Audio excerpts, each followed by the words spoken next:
Hello, and welcome back to Dev Game Club, a weekly podcast in which two veteran game developers look at games from the past to discuss their relevance and impact today.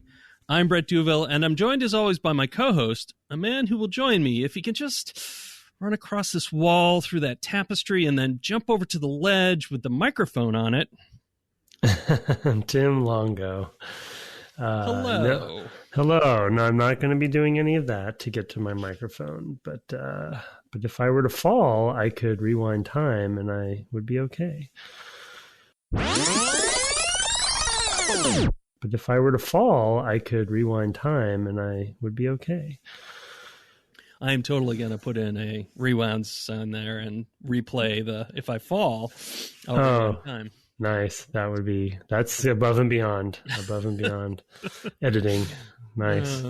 Anyway. Good. Are, of course, we're about to start a new series. Folks who watched yesterday, I played my first 2.5 hours with the game on stream. We are starting a new game, the Prince of Persia: Sands of Time, as I mentioned. We are. It's funny that in 5 years of doing this show, we have covered one particular 15-year stretch, 1991 to 2005. Almost all of our games have come from there. There's three earlier ones, and we have somehow never hit a game in 2003. And there have been a few that we've been like, oh yeah, we should do that sometime. And we'll mention those, I'm sure, in kind of talking about 2003. It is one of the years, I think, that is not super well regarded, though there are lots of good games in this year. There are kind of more sequels, I think. Right. I think there's still a lot of licensed games. I think there's a lot of twos. I went and looked and I was like, oh, there's Max Payne 2, there's Jack 2, there's Ratchet and Clank 2, there's Final Fantasy X-2, SoulCalibur 2. SoulCalibur 2. We were in that kind of middle range of, we're not at the first blush of a new system, right? Like 2000, right? Of PlayStation 2, and 2005, it's all going to be over basically because the 360 is going to launch. So we're kind of in that weird time, of like, okay, well, the conventional wisdom says launch your new IPs at the beginning of the console cycle and then just milk them. And after that kind of rely on IPs that found an audience or might still find an audience, or things that you have in the catalog you can continue to develop. It's not entirely true, but that is kind of a general, there's generally kind of a shape to each generation of hardware. And these kind of middle years can be weird that way. Sometimes you get some stuff that was delayed until this point, and the PC is kind of separate from all of that because doesn't have that cycle. But at least on the consoles, it kind of feels that way. Anyway, let's throw out some other games. You had definitely pulled out some games as well, but I wanted to kind of frame the narrative of what 2003 was like. Yeah. Which Devil May Cry did we play? One? We must have played one. We did, yeah. Yeah, so Devil May Cry 2, I think maybe you just mentioned that, but I'm just kind of scanning, refreshing my memory. The Emperor's Tomb, Indiana Jones. It really, as far as like something that really stands out, SoulCalibur 2, I think, was a pretty beloved version of that series. I think Splinter Cell is in here, but then we were looking that up, and that actually must have been one of the other SKUs because it came out in 2002. I think the first SKU, which would have been Xbox, the original Xbox. Interestingly, though, I do see Tomb Raider: The Angel of Darkness for PlayStation 2. And so it's interesting to see that game come out the same year because that was obviously such a legacy series of action adventure platformers, as we've talked about many times. And it was the last game from Core. And you compare that game to this game from a playability standpoint, and it's just like you can see why Tomb Raider declined over time, because of where it ended up, versus this game is so much more fluid and playable. Frozen Throne, Warcraft 3, the Frozen Throne would be a pretty big one, but that's an expansion pack. It's a lot of EverQuest. You know what? EVE Online came out this year. Oh, wow. We're just like, holy cow, that game is still going. What? Wow. That's astonishing to me. Yeah. Wow. Yeah. I mean, it totally tracks. It's a year before World of Warcraft, right? Which is right, still out too. So, but still. I like, yeah, that's a game that I never, based on what it is, like never would expect that would go that long. Although it's fairly easy to upgrade that one, I think, and keep it still a reasonable spec for people. Yeah, I don't know. I could see it, I guess. A couple others, Call of Duty was this year, and the original one, the World War II one. Yeah. And KOTOR, Knights of the Old Republic.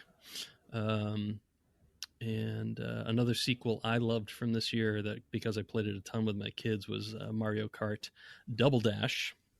Oh, yeah. Mm-hmm. And then finally, one other game we actually considered for this play slot was Beyond Good and Evil, which I think probably has more in common with something like Zelda. And so we were kind of shifting gears a little bit to play something a little bit different. But it has a tie to this game as well, because they use the same engine. And I bet there were two factors that led to Beyond Good and Evil coming after this. One was they were letting somebody else use their engine, and Ubisoft was like, you know what, this is more important, let's get it out sooner, in Prince of Persia. But then secondly, I think the other thing that would have caused Beyond Good and Evil to be delayed in some way would be Michel Ancel. So that is not a slight, but I think he is a kind of a perfectionist, right, in terms of what he wants and things like that. And so his games tend to move a little slow. Beyond Good and Evil 2, anyone? Ironically, he's not even attached to anymore. So it's like, yeah, I know, that's sad. I mean, it is a weird gap year. I mean, you look at this list and it's just like, I'm rescanning it again, and it's like, not Jedi Academy, Dark, let's see. Yeah. But yeah, Knights of the Old Republic, that's a significant one for sure. But no, that's about it, really. One of the Uru Ages Beyond MYST. That's is that the multiplayer one? Seeing that we played MYST. So yes, I believe so. Yeah. Uru is the age. What a weird year. Yeah. Yeah, it is weird. SWAT, which was I think Ken Levine joint. Right, SWAT 4, right, or whatever. SWAT 4. No, actually, yeah, I guess it wasn't. That isn't the right one. This is global. This is another. Oh, okay, some different SWAT. Okay, different one. It's not. I think I noticed. I just lost the name. Advance Wars in there, so that's like a different. Might be. It's pretty far down on the list, because it's it's like it's Advance Wars 2 even. It's like even those are I also saw, I mean, I'm not mentioning any of them, but there are a ton of, like, there's a Terminator 3 game, there's a Hobbit adaptation, there's a Charlie's Angels game. Remember when Pirates of the Caribbean? I mean, remember when we would like literally make a game for anything? There's a Hulk game. There's a Hulk movie by Ang Lee that year. Like, it was Enter the Matrix. Like, there's a lot of movie tie-over stuff. True Crime Streets of LA is another one that kind of stands out as like, okay, that's an interesting. Oh, and I guess it's 13 XIII.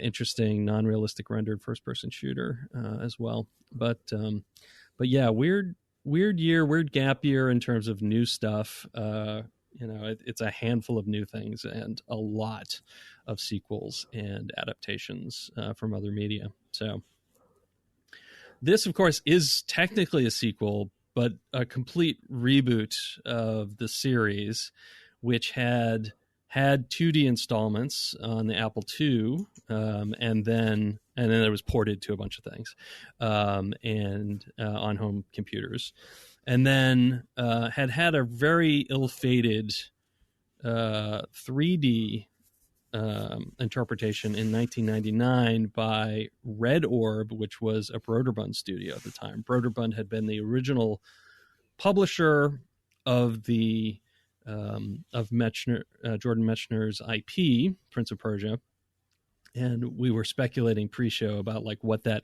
looks like because ultimately Ubisoft bought Broderbund. But the 1999 game was, to put it mildly, a disaster. Like, I was really looking forward to it. I was really excited about it. I remember playing a demo and going, oh, well, I guess I'm not excited about that anymore.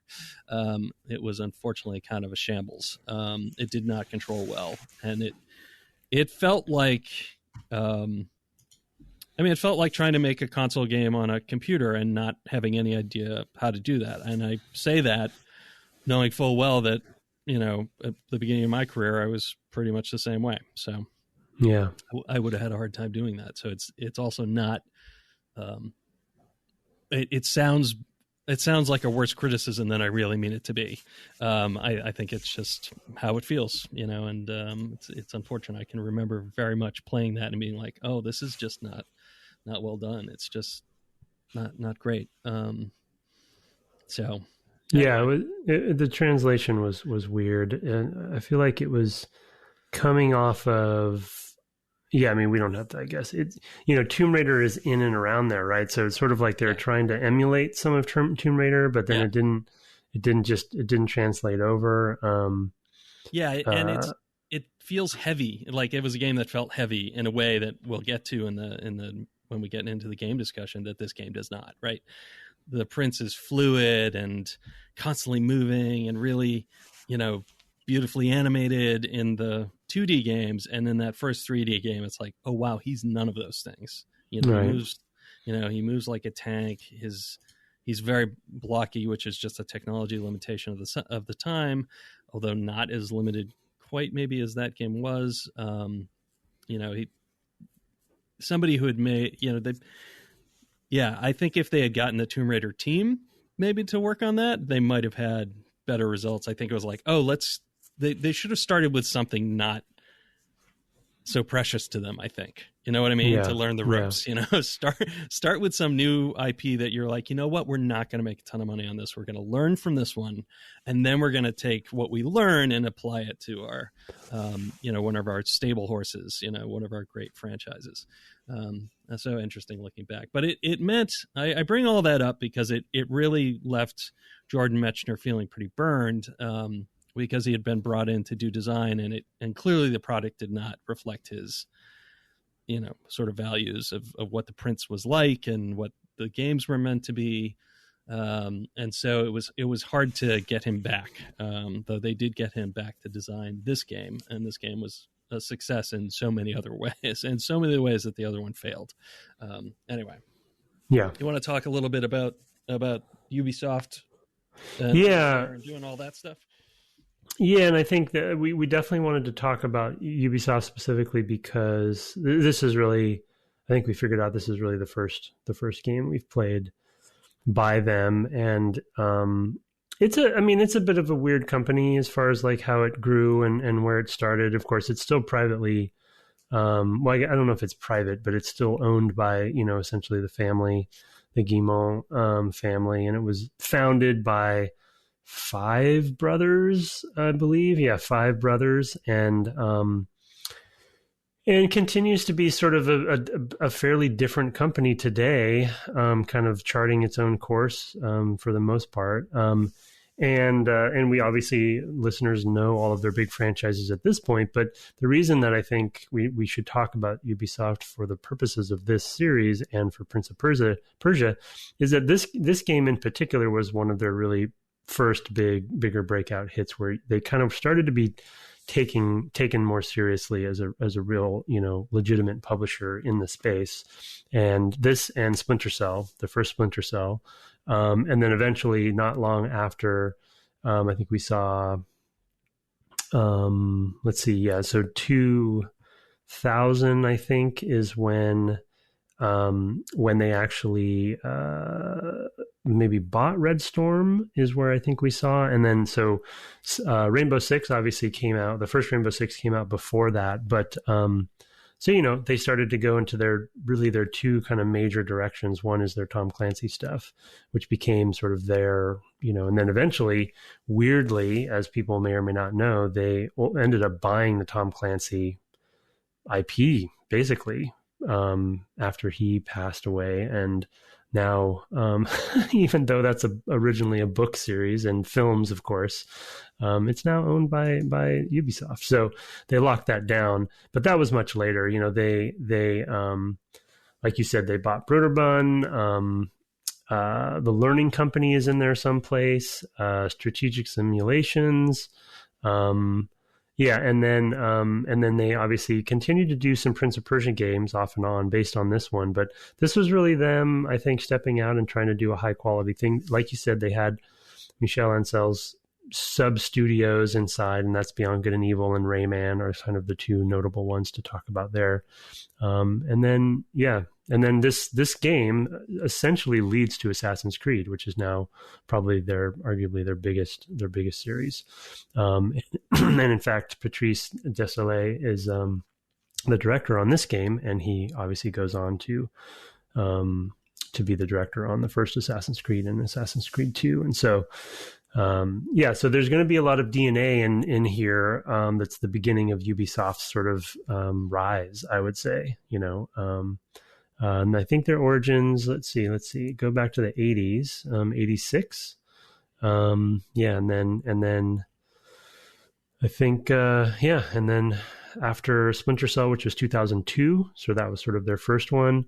And of course, Clint Hocking worked on that, and then 2003, this one. So that was like, I think if you watch the line graph slowly grow, it was those two games where it starts to kind of slightly rise over time. And Rayman, or, you know, Rayman's always in there, kind of, you know, coming and going, and some experimentations, and of course Rabbids associated with that as well. But that's really it. And then unfortunately, I think Prince of Persia as a series did kind of fall away. They're supposedly making a remake of this, or like a remaster. I actually think it's more of a full remake, but I guess recently they said that's on pause indefinitely. So I don't know if that's COVID related or what.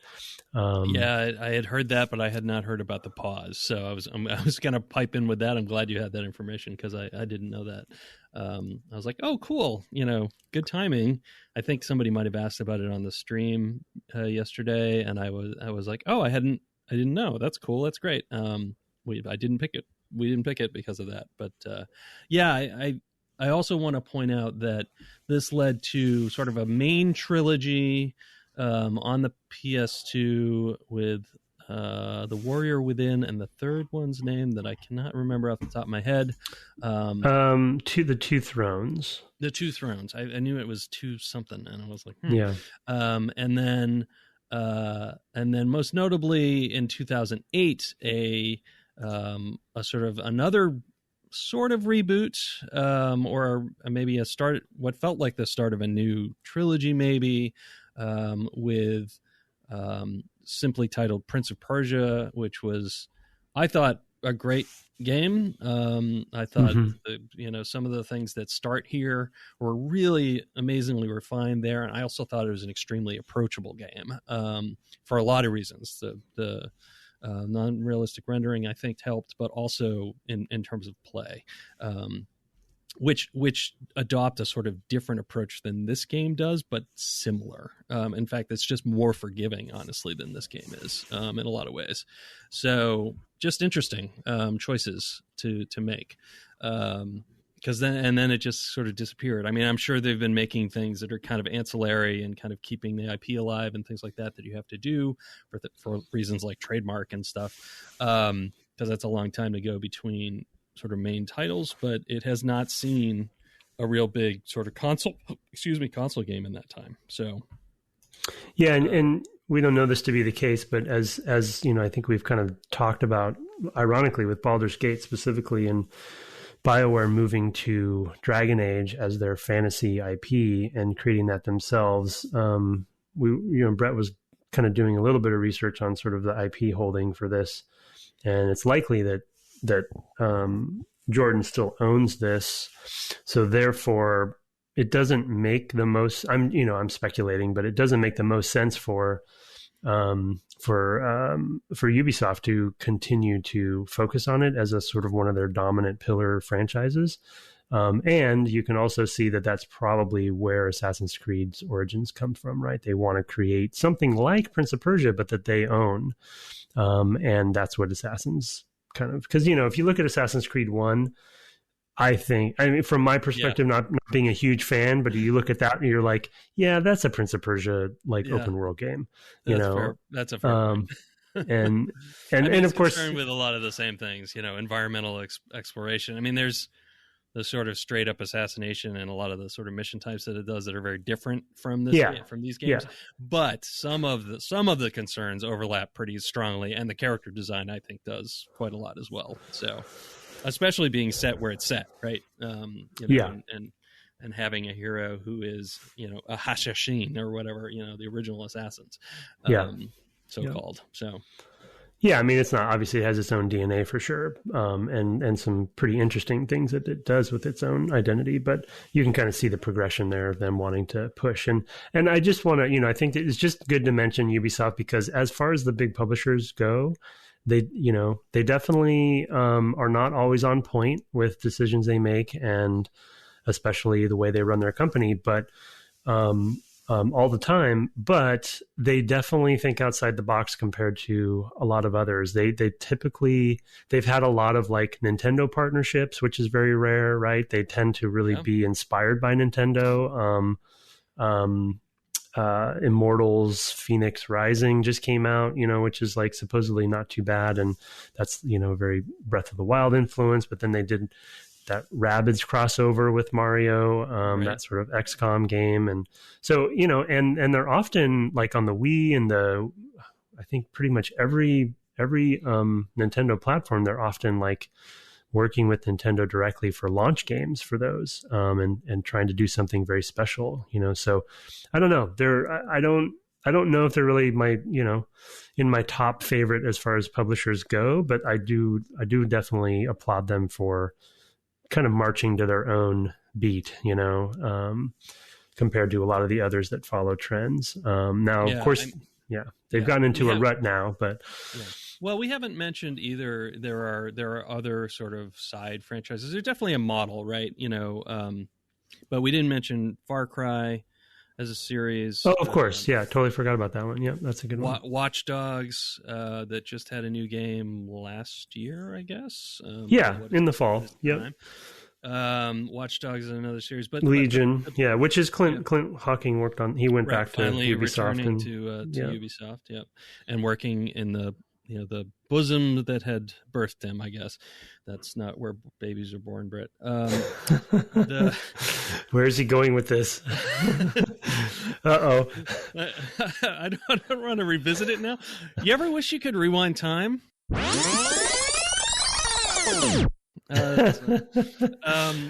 And then that's what you put in the sound effect, and then rewind, and then array somehow sort of change what you said. Tim, that's not how it happened. Right, exactly. Just Dance was another thing I was going to mention. Was it's an example of a different sort of thing, and like you say, Nintendo does sort of different sorts of things. You think of Wii Fit and the Ring Fit thing and things like that. Really thinking, I mean, that's a dance craze game, and I'm sure there was another one, and I don't remember. It would be DDR, basically, right?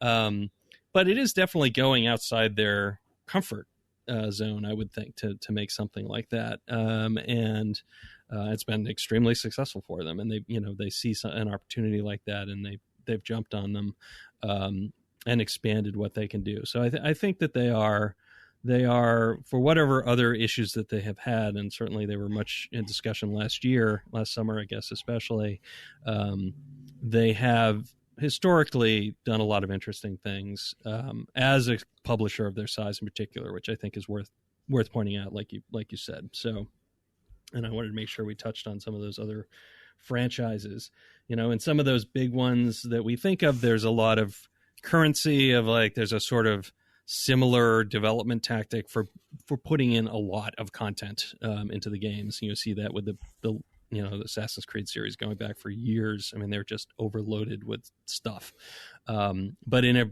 particular way that you also see in Far Cry 2, even or Far Cry 4 or whatever, but you see in the other series as well, Watch Dogs or what have you. But they do have these other things that they're doing always. So. I'm looking the Rayman series, for example. I mean, those platformers continue to be great. So I've played a number of those over the years on, and they look amazing. They play amazing. You're just like, keep giving me these. These are so good. They're they're so clever and vibrant, and they're not like anything else out there. I mean, it's just fun to see. So anyway. Yeah, and I think that to your point about some of those other franchises, but also like what they do with both Tom Clancy and Assassin's Creed, but Tom Clancy specifically, because there's the Division and Splinter Cell, hypothetically, and Rainbow Six. Of course, Siege is doing quite well, and so they have been one of the few publishers that I think really double down on certain franchise or IPs that they have and expand them. And Tom Clancy, I think, is a good example. They bought that, and I would say they've been making kind of the most of it over the years, doing a lot of different offshoots and then also kind of continuing to do sort of the main line within Tom Clancy. But it's, I still give them, kudos for that. I was just looking at their subsidiary list, by the way, and I didn't get a quick count, a good perfect count, but it looks like it's over 60 subsidiaries, meaning, studios. And then the other thing to mention, which people may not really realize, but some of the more savvy players and listeners might, they have 4 different internal engines that they use for their franchises, which is also some completely crazy. I don't know why they do it that way, but basically I mean, part of the reason is that they've got offices in Montpellier, Paris. They've got one in Bulgaria, I believe, if I'm not mistaken. They've got one. Oh, I mean, if you look at the list, it's literally Sofia, right? They have one in Sofia. Oh my God, no, it's everywhere. And then Montreal. But Montreal I think that's part of why. In Toronto, of course. Yeah. Vancouver, I think, has a UbiSoft, and that's just the ones sort of that I think of. Okay, I've played games from these studios. Yeah, right. Never mind all the other games that they've made. So I think there's that too. Is that to support. Well, I also think they maybe looked at EA saying, hey, every game has to use one engine, and said, well, that didn't work out so well. Look how much it messed up there. And that information is a lot more public, I think, with EA, because EA is fully publicly traded. I'm not really entirely sure about UbiSoft, because they're a French corporation as well. So that just kind of muddies the waters for my visibility. I don't think they are. I feel like I think that's one of the other things about them is I think they're private still. I think that they're one of the remaining, I'll look it up, but continue talking. Sorry. Yeah, no, it is. It's just, I think they are actually, I think that's an interesting place for a company to be. I think being private and being able to grow over time into something very large is very they are public, actually. They are public. Okay. Yeah. I think it might just be the French boundary that makes it just harder for me to notice that stuff. It's like earnings calls are really easy for for people to listen in on for EA or Activision or whatever, because most of the reporting is done that I read is done obviously in English. Yeah. So it might be just purely my visibility. I'm sure these things come up and I just am not registering them as much. But anyway. Mm-hmm. Yeah. Fascinating. And then the irony is that, I think Prince of Persia and Splinter Cell were really kicking it off, but then neither of those have actually are very like focused on for Ubisoft these days, even though we're talking about Prince of Persia. So obviously, as we were just saying, that didn't come up in any of our points about their current day strategies. But anyway, yeah, weird, interesting, fascinating publisher. Yeah, now as we move into the game itself, I do want to at least say that this game did, however, share an engine with Beyond Good and Evil. I guess I mentioned that earlier. It was the Jade engine, Jade being the heroine of Beyond Good and Evil, a game I hope we will at some point play, but which didn't just fit right now. But yeah, and this game is a little bit, well, not a little bit. This game's a lot quicker paced. A lot more combat, a lot better combat, because it's really the focus of the game to have that sort of action platforming and all of that stuff. It really stands out, especially starkly against that earlier 3D title. How fluid! This was one of those first games where I was like, I'm just flying. This is just, when I'm in a video game, this is just me flying. I'm just flying through this space, and it was funny replaying this first section, just having parts where I was like, man, I remember this. I remember there was one spot I was like, I remember this. I tried this a billion times. I could not do it. And then I did it the first time. I was like, oh man, I'm so worried about this because I just could not get this right. But it is the game really, really smoothly makes you feel heroic. And that's one of the things I was alluding to with the 2008 game. It's just like, this game's not crazy hard. This game is harder than the 2008 version. But it makes you feel really great. It makes you feel like the hero. Like I remember lamenting in, I think you mentioned a pre-show, God of War. In that game, getting to the part where you're walking along like thin planks and stuff and you fall to your death, and I'm like, I do not feel like a hero. And there's not a lot of points in this game where I don't feel heroic. I might make a mistake, right? But they've built in, they also have a forgiving mechanic for that, which we'll get to. So, but why don't you tell me a little bit from your standpoint? You were talking in pre-show about, the action platformer and camera and all of that stuff work. It is the foundation for what happens going forward for some of their series. So dive in, Mr. Designer dude. Yeah, well, I think this, whether it's completely the first or, correctly or, accurately listed timeline-wise as the first to kind of formulate this kind of model of action platformer, action adventure platformer kind of game. It is sort of, I guess, considered that from an innovation perspective, and there's always that sort of idea that the one who is remembered for it is really the innovator, even if they weren't the first. The example we always use is sort of cover-based shooter. Gears gets the credit, but it wasn't the first. Kill.Switch was actually the first, and so that's the example we always use in our circles. But the one that kind of perfects it and polishes it, right, gets the most credit. So whether it's true or not, I definitely would give Prince of Persia sort of the first big kind of credit for this. And what I mean by that is we've played Mario 64 as a counter. We've played Tomb Raider, earlier games for sure. However, Tomb Raider we mentioned Angel of Darkness coming out, which is the 6th, I think, game, coming out this same year. But from a sort of progressing the medium forward, what Core decided to do through their series is to basically keep their model largely the same the whole time. The way the engine works, the way that the camera works, the way that the movement interacts with the level design and the geometry and the collision and stuff. And so that was kind of the dominant model. And then you have Mario, which is obviously much more platform, or really I'll put Mario or any of the sort of mascot games, right? Spyro, Crash Bandicoot, those sorts of games.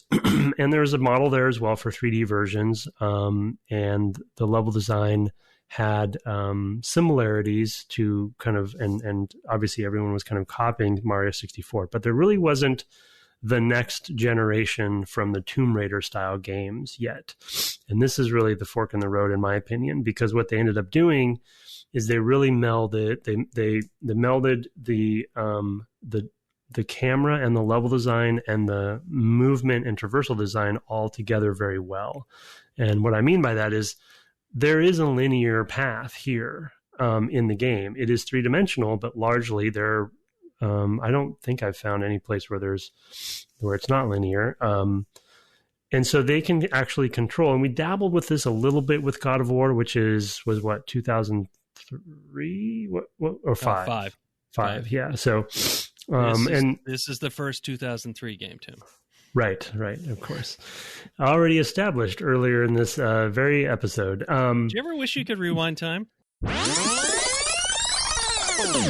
I do often, very, very often.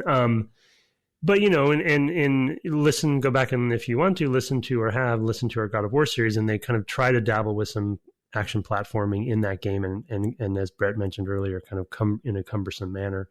But here they really embrace it, and the way that they contextually apply the movement mechanics to the world and the level design, I just think is, again, kind of the formula that ends up being dominant for quite a while. As an example, when I first got to Crystal Dynamics, I remember obviously talking to a lot of the people who worked on Tomb Raider Legend, which was, Crystal Dynamics' not reboot, but spiritual reboot of the series that eventually leads to the actual reboot.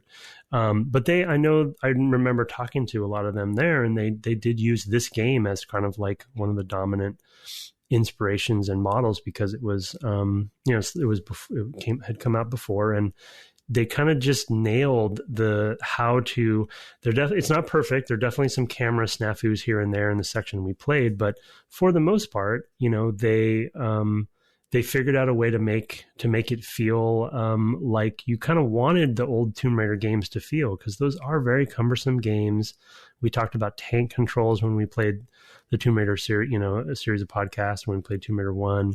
We talked about sort of like the very sort of grid-based level design, right? And this just looks like an environment that is designed for the way that it's marked up and stuff, but it's good looking for the time, and you can kind of see the path, but it feels like it still has a sense of place. But then, like Brett said, when you're moving through the world and twirling around on a pole and then jumping and then doing, a wall run, it feels very fluid. And I should mention the animation, the animation sort of systems and design and artistic just value in the animation systems, another kind of key component that they got right. So I think, we talked, we probably talked a bit about some of this with Devil May Cry, but there is a bit of a formula here that's copied for many years until really, to be honest, ironically, I guess Assassin's Creed might be the next fork in the road, because their goal there was to sort of climb on anything motif, but right. Really until, and open world, of course, but until the open world kind of climbing in an open world becomes more of the dominant thing, this formula really is what stayed for quite a few years. Yeah, for sure. One of the things I wanted to point out, because you mentioned animation, is there's an episode of a show called I think it's Making Things Work. I'm sorry, How Things Work. Anyway,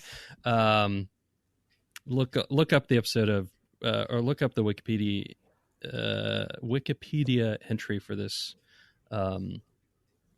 game, and you'll find it, and there'll be a link and all that stuff. I'll try to put one in the show notes.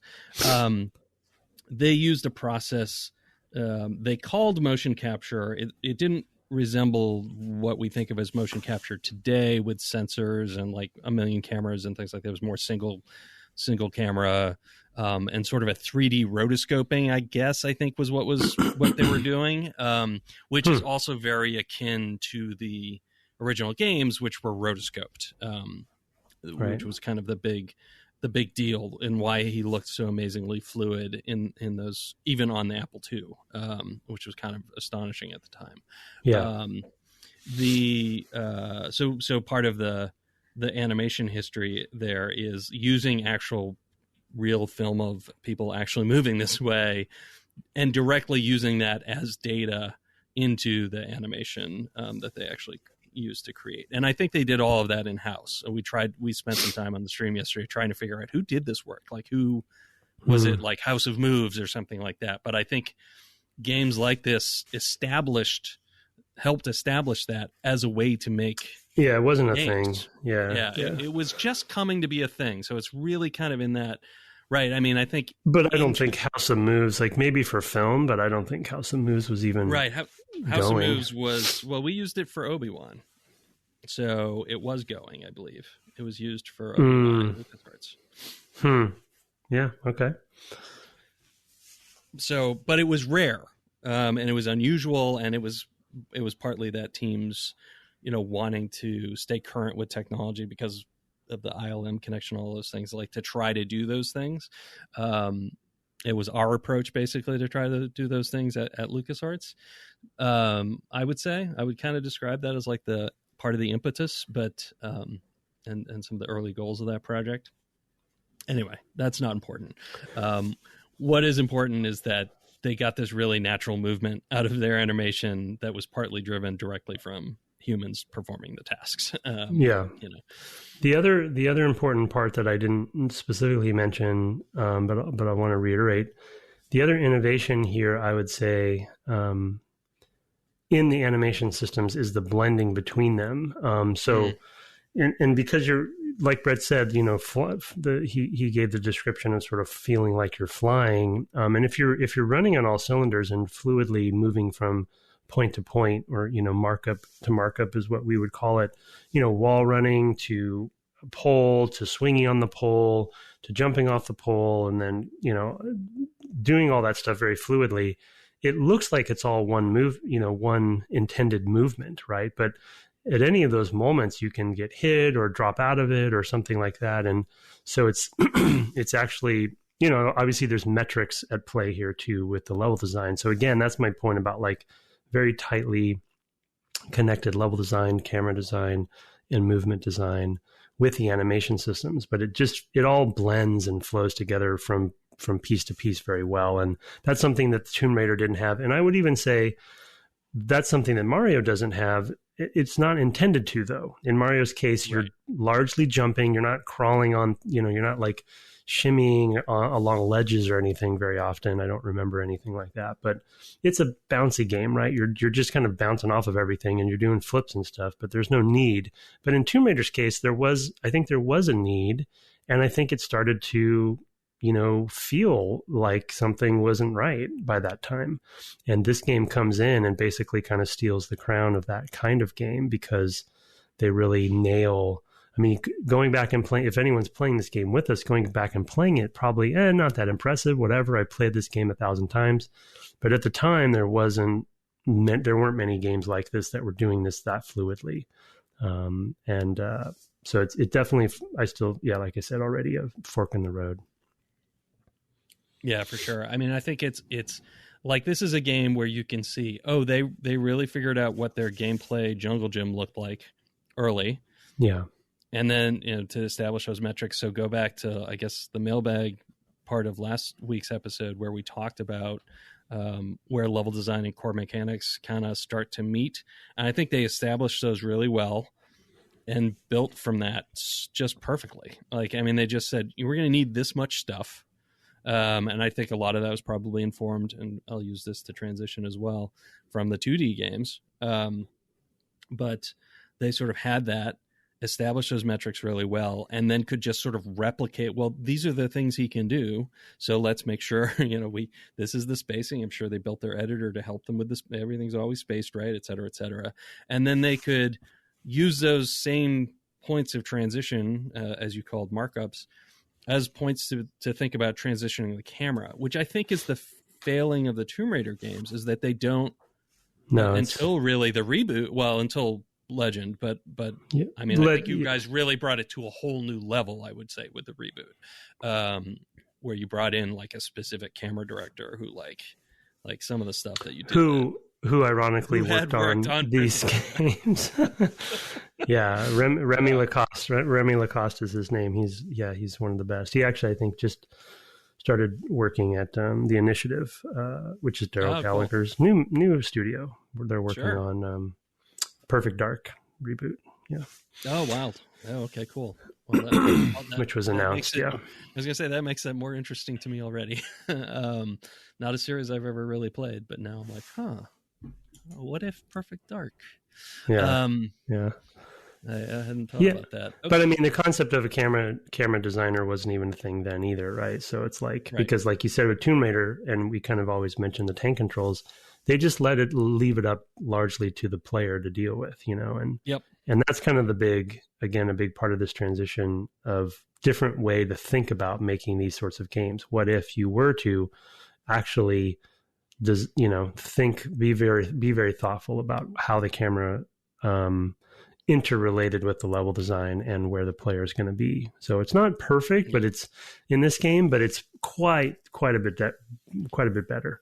Yeah, what I would describe prior cameras as is basically programmer art, right? You never it really is like it's a thing that the player interacts with directly and quote unquote sees, even though you don't see like the math or whatever, but it's so much a part of the experience to leave it up to a programmer who's just, even a good programmer who's got a good design sense. It's just doesn't really have the time, honestly, to fine tune all of that and make it really, really sing. And especially to think, I'm just going to write one camera that just works forever is just nuts. That's just not like, I couldn't imagine it then, really. If somebody asked me, it's one thing for a space action game, but like not, or, obviously in a first person camera, same thing, right? It's like, okay, well, there is only one camera because you're in the or whatever, but setting that aside. And even in that case, we had multiple cameras in Starfighter. So that be that as it may, it's just, well, 3D, programmers don't make art. Programmers don't do design. They enable both of those things. And they may contribute to them in some ways because of which problems they solve and which problems they don't solve and which things they make easier or don't or what have you. But making something that programmer makes directly interface with a player is often leads to not the best result. So and I say that as sometimes having been that programmer, right? I wrote the controls for, Starfighter. So you have me to blame. Well, and I think like, I don't remember if we talked about this with Mario 64, but we probably did. But if you look at the way that they sort of solve some of these problems when it comes to how does a camera system accommodate as many variables as possible? And it did feel like they had some, I don't know if it was scripted, but they had some sort of rules for specific locations in certain levels. But for the most part, other than the castle maybe itself, but even the castle, a lot of those levels were very from a like ceiling perspective and kind of like obstacles around the player where cameras can get into trouble. There wasn't a lot going on. They're fairly open sky levels. There's not a lot of like obstacles. And then the reason I bring that up is in this game, they're all over the place. There's columns, there's walls. Some of the sections are pretty tight sections. And so you couldn't imagine a camera that can accommodate all that stuff, and so it makes sense to design it more because these are linear paths. So, and so just two different solutions, right, to a sort of similar problem, I guess. They both work. It's just different kind of games. And they wanted this game to be more cinematic feeling, I think, too. Yeah, yes, for sure. And even the combat, I think, feels that way. We'll probably talk about combat more next time. Yeah, we can pause on or postpone that. I thought it was good to talk about this game so soon after talking about Legend of Zelda: Ocarina of Time because, and I kind of alluded to this just a moment ago, because of how good a translation it feels to me from 2D to 3D.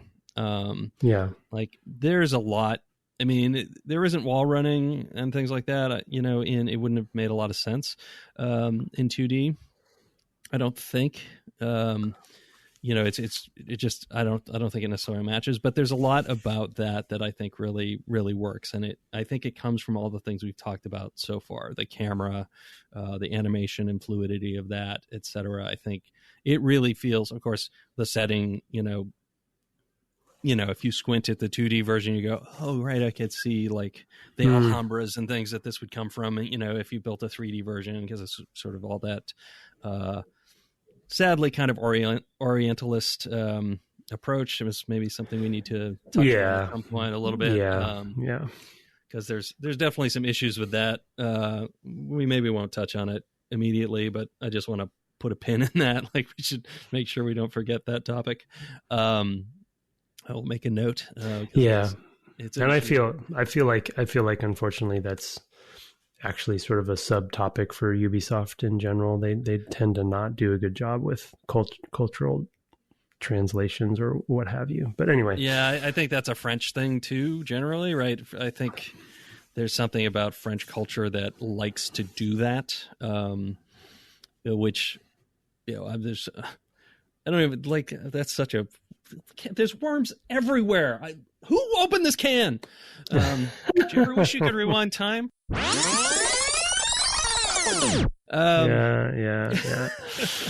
But we'll come back to that. You've created a lot of editing for yourself of rewinding time on this episode. But I think that, and this is, I think we'll kind of end on this topic, is all of these things feel in a way in the 2D game felt as well, is that it's all holistic. Like it all comes together. And the final part of that I wanted to introduce was something you brought up in pre-show, is the contextualization of the mechanics. You want to introduce that and then we can kind of talk through. Yeah, I'll do a mini introduction because I'm sure it'll keep coming up. But they just, as opposed, we've mentioned God of War a few times in this episode, and as opposed to God of War, like they, not everyone really requires this or asks for it, but as the probably listeners know, I love this kind of thing. They contextualize things like the sands of time and the rewind mechanic, and why are there zombies running around? And they show sort of where the sort of infection, whatever, comes from, right? And then it also relates to once the zombies were created in the game via the sands of time that were unleashed on the humans. Then when you kill a zombie, you take the sand back and it goes into the dagger, and then what's more, the rewind mechanic itself is infused in the dagger. The dagger also has multi-purpose because you can kind of steal the sands of time from an enemy on the fly if you're good at kind of doing that combo.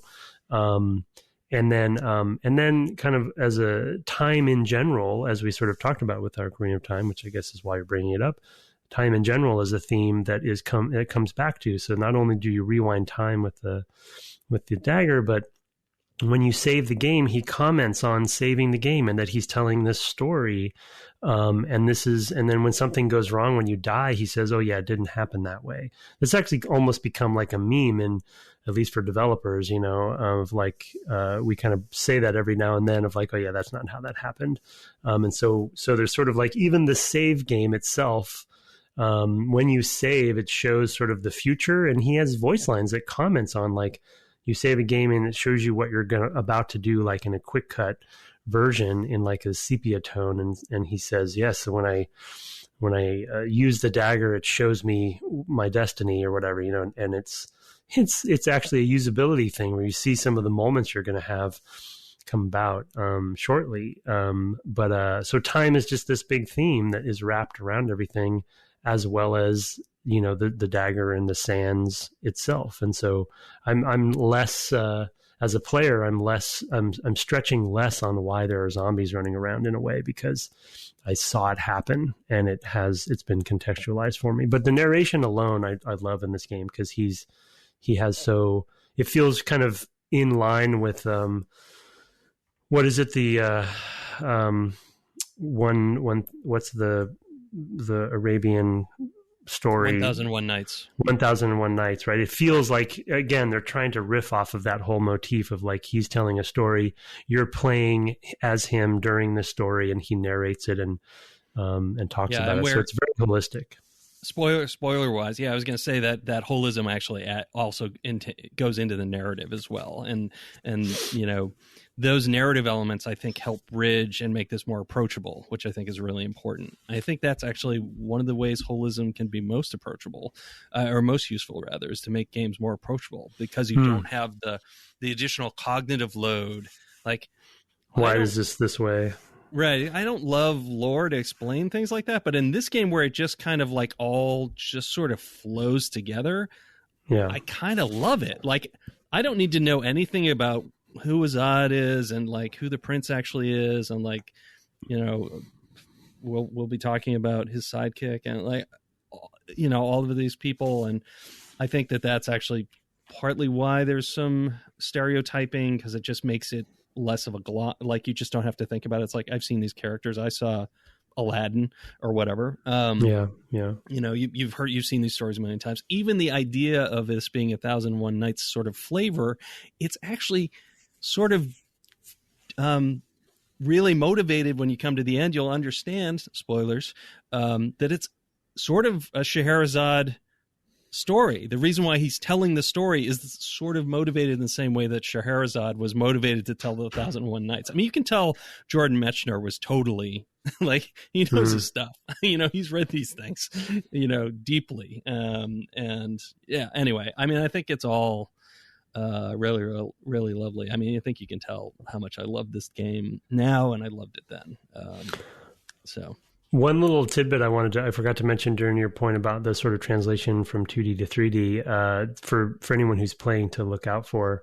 And Brett and I kind of, I don't know if we'll do it, but we kind of half seriously joked about maybe doing a bonus episode where we play the original a little bit. Doesn't warrant its own series, of course, but in that game, in the 2D original game, when you get to an edge of a ledge, there's this great, very memorable animation of the prince kind of like, whoa, he kind of runs up to it and gets to the edge and kind of, waves his arms as he's losing his balance, and then kind of steps back. And they have that in this game on a ledge as well. So, and it looks very similar to the 2D version. So it's like, it feels very, spiritually true to the original, and we know that they brought him in as a consultant. Yeah. So, it's a delight. Yeah, it really is. It is fun to return to it. And I think that's probably where we'll take a break and turn to feedback. But I will figure out and put out on Twitter where to play to next. I did not have time to do that before we recorded, but I'll make sure to put that out on Twitter when the episode releases, so you can look for that then. Let's turn to a bit of feedback sent to devgameclub@gmail.com. I actually am going to go first this time because I have one about Baldur's Gate. Okay. And then, no, actually, you should go first, because I think actually it will be helpful to have this game as a counterpoint to what's brought up in that email. So you go ahead first. Sorry. Okay. I was going to, you know what? We should do this first because Baldur's Gate. But, oh, no, wait. That other topic. And, you ever wish you could rewind time? Oh, boy. Yeah, this is going to be a thing for the next month, I see. Okay. So subject is example of ludonarrative dissonance from John Webb. Hi, John. Hi, Brett and Tim. I like many things about DGC, but one of my favorite things is how you both appear to be committed to broadening horizons among your listeners. I'm writing today about a concept that Brett mentioned in an episode whose number I forget, ludonarrative dissonance, hereafter abbreviated as LD. I remember thinking at the time, my gosh, that sounds so fun to say, but feeling also that I had a hard time grasping the concept. I've been playing the first Pillars of Eternity, and I think I found an example of LD in the wild. Currency in PoE is wound significantly into the narrative, as are most things. They do a great job of world building, in my opinion. There are multiple nations and cultures represented in the game, and the player can acquire currencies from several of them, if not all of them. Each coin has a name. Lusk, Pand, no idea. etc. And a value assigned to it in the form of copper pieces. This is all cool, but the LD came in when I realized that mechanically, all coins function the same way. Whenever the player needs to spend money, whether it is at a shop or in a dialogue event, it is drawn from a pool of boring old copper in their inventory and in their inventory of holding. Therefore, the vast majority of the time when money enters the player's inventory, it actually loses meaning within the narrative they established. Voila, dissonance between the narrative and the mechanics.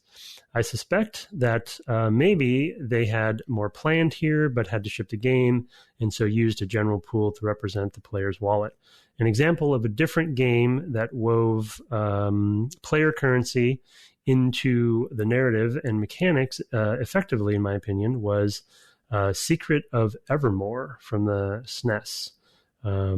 I won't go into detail here in the interest of keeping length manageable, but I just wanted to say thanks for the effort you guys put into making this podcast a learning experience. As a last note, I can't hear the name all rocks, without giggling now. Thank you both. From John. John, I don't think I can either. I don't think I'll ever forget whatever that name is. Awesome. Thanks, John. That is a great example.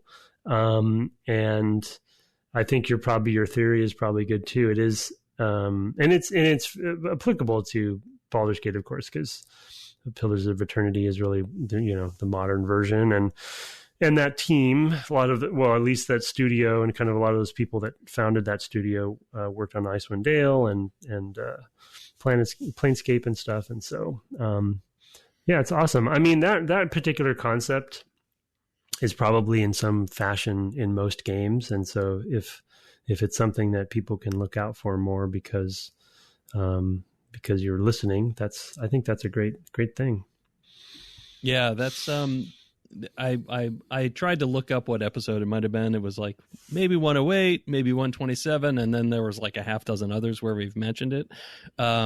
So it is something that comes up from time to time. The canonical example, and it's funny because it was Clint Hocking who coined the term. So that ties in again this week. This game that we're playing now, Sands of Time, is one with pretty tremendous, and we've just kind of talked about it, ludonarrative consonance. It feels like everything you're doing mechanically really kind of fits together with what the narrative is telling as well. So in the case of Pillars of Eternity, not a game I've played, but I've certainly played games from that studio. I tend to think like what happens is when you've got games that are very writing heavy, they can be just looking to add spice to the world and do some world building. Yeah. And that can get out of joint with what the mechanics of some items are. And they maybe aren't careful thinking ahead of like, does that fit together with the mechanics? Like, is that going to be confusing? Am I going to be saying, whatever flumph when I meant copper? And, and there will be players who have friction with that. And I think some players will. And that was, the canonical example, I didn't finish my thought, is Uncharted, the series, where Nathan Drake is this great, jovial guy. Haha, everybody loves Nathan. Yeah, woo. And then he kills 1 million guys with guns, and it's like, ooh, a little, there. Maybe, okay, Nate, you're a great guy in cutscenes, but man, when the players got you, whew, yeah, brutal murderer. And that's his example of like, the story is saying he's a great guy. The gameplay is saying he's a cold-blooded killer, and will kill again. Yeah. That's the example everyone uses. And I will say, like, it's interesting because Last of Us being a comparison to that coming from the same studio, where, at least in my opinion, and the way that I play Last of Us, there wasn't as much of that because of obviously the context for the game and the story matched what was happening, because it's much more of a darker survival kind of story versus Drake's more Indiana. Imagine watching an Indiana Jones movie where he is killing everybody to get the treasure, This belongs in a museum, and then a machine gun fight happens, and everyone's dead, and then he gets in a museum. Good job, killer, murderer. Yeah, I mean, in the Uncharted version of the scene where he like stands up on the bluff and looks down at the parade going up to the Ark, and he's got the rocket launcher or bazooka or whatever it is, and he's like, and Belloc is like, go ahead, shoot it. And he's like, you won't, and it's like in the Uncharted version of that game, of that scene, he would just like come up behind them and one by one knife them in the back until there was none left. And then he'd just steal the Ark. And it was like, it'd be totally different, it wouldn't have the drama. I will say too, since we've been talking about Tomb Raider, that one of the things I appreciate about the original Tomb Raider is how few human beings you kill in the game. Yeah. There were more than I remembered, but because when we played it, we talked about it. But it was a small number, and they all had names. Mm-hmm. Almost all had names. I think there were some incidental characters, but for the most part, they were big story beats when they died, and it was like a big deal that you killed a person. Mm-hmm. Which I think was really interesting. Anyway. And it makes that game more ludonarratively consonant as a result. So thanks for that, John. I have one here, and the second mail and the final mail for the episode from Eric Fox. The subject is Final Baldur's Gate. Hi, guys. I greatly enjoyed your Baldur's Gate talk. I just wanted to share my Saravox story before you move on completely. My original playthrough was definitely closer to Tim's than Brett's. I was underleveled and struggled with the latter portions of the game. When I got to Saravoc, I had a couple different wands of summoning. I used the wands to fill the screen with kobolds and other monsters and restrict Saravoc's movement while I pelted him with arrows and magic. The game's frame rate tanked, and I still barely beat him. Also, you may have covered this, but you guys have to remember how you had to play disc jockey with this game originally. It came on 5 CDs. Unlike a Final Fantasy game where you transition from one disc to another as you progress through the story. Oh, shoot. In Baldur's Gate, each disc corresponds to a different area of the game world. If you kept moving back and forth, you'd have to keep switching discs. Anyway, keep up the good work. Can't wait to hear what your next game is. If you ever want to rewind time, Eric, you'll find. From Eric Fox. Yeah, when I was reading this when this came in, I was like, oh man, I had forgotten how tragic that could be. Totally forgot. Yeah. Oh my God. Yeah. It was basically those map sections, right? On the world map, any tile, any map destination you could go to could be on a different disc. I wonder if there was a full install option then, because I don't remember having to do that, but I just must have forgotten. But I didn't do a full install at the time. There may have been a full install, but I remember switching the discs. Yeah, for sure. Yeah. Yeah, that's rough. My PC was getting long in the tooth at that point, as I recall. It had been one I had bought in 94? That can't be right. It could be right. Yeah, that sounds about right. Wow. Yeah, that was. Yeah, and it wouldn't have had a huge hard drive. I think I might have had an external hard drive or a tape backup or something like that. I don't remember how I did stuff like that, but yeah, wild. It was wild to think about. Like, oh yeah, you had to pop the disc. It's like, please insert disc 3. Oh, okay. I wouldn't have gone back to the screen if I realized I was going to have to load disc 3. I think there were some things that were on multiple discs to try to minimize that, but yeah, there was a lot of disc switching in that game, and a thing from the era. Like you said, not a thing. In fact, I feel like Grim may have done that as well. Grim Fandango. A back and forth disc swap. Well, not not because it wasn't just while you were playing. It was linear, but you would have to. It was more like the Final Fantasy model, I guess, is what I mean. Yeah, got it. Yeah, Not well, when you're the same. I mean, that's the thing about Baldur's is it's sort of open world structure. I mean, exactly. imagine playing an open world, like imagine playing Assassin's Creed right now, but not being able to install it. You like. Are you suggesting I should put down the controller while we record? No. Cassandra's got to get her drachmae. Oh, boy. Yes. Yeah, that's crazy that they. I mean, obviously, probably was them. Going through the development process and the technology and engine building process, and just that was the solution they could get at the time. Because those zones are, as we talked about, beautiful and pretty highly rendered for the time, and you can imagine them being pretty big. And yeah, that was their solution. I'm wondering if Baldur's Gate 2 they improved it in some way, down the road, because I'm sure people complained about that particular thing, but. Yeah, I don't know. I mean, I don't know if there was. I mean, it was only a year later, right? So I have to imagine it was just as bad. But I don't honestly remember. So I don't know when I got a new machine around then. So who knows? I might have gotten to the point where I was like, I can put it all on one.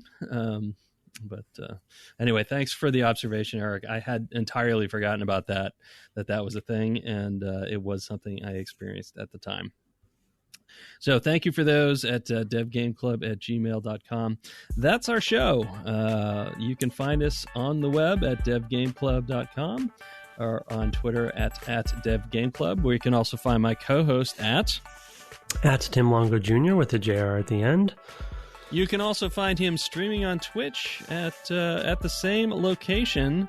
Where I don't know, are you taking a break this week? I am. Yes, yeah. It will be too late by the time you're listening to this because we're recording a little early. But yeah, I'll tweet out that this week. But typically it's Monday and Tuesday nights at 6. So the Monday and Tuesday after this comes out, people will be able to see you. Yes, exactly. Okay. Yes, that'll work out. On the second amazing, actually Hitman 3. I'm on Hitman 3 now. It's been, the first 2 levels are incredible. The first level was quite good. And I'm on in amazing Dartmoor level, which is sort of a Knives Out, the film Knives Out sort of inspiration. If the first level was a Mission Impossible inspiration, this one, out of left field is a Knives Out. So there's complete with a murder mystery integrated into the level, and it takes place on this, this manor sort of property, and there's even a private investigator that comes into. It's just amazing. Yeah. So anyway, I'm 2 levels in, and we'll continue on with Hitman 3 if you're interested. Hitman's a fun game to stream because it's Hitman. So yeah, and it's a fun game to watch him stream. I occasionally have been streaming. I've been a little busy the last couple of weeks, so it hasn't been as frequent. Although I did stream Sands of Time this weekend, and we'll stream the next section when I play it at Brett Duville. Our intro and outro music was written and performed by Kirk Hamilton, commissioned by friend of the cast Aaron Evers, and our new logo, of course, is by Mark Garcia.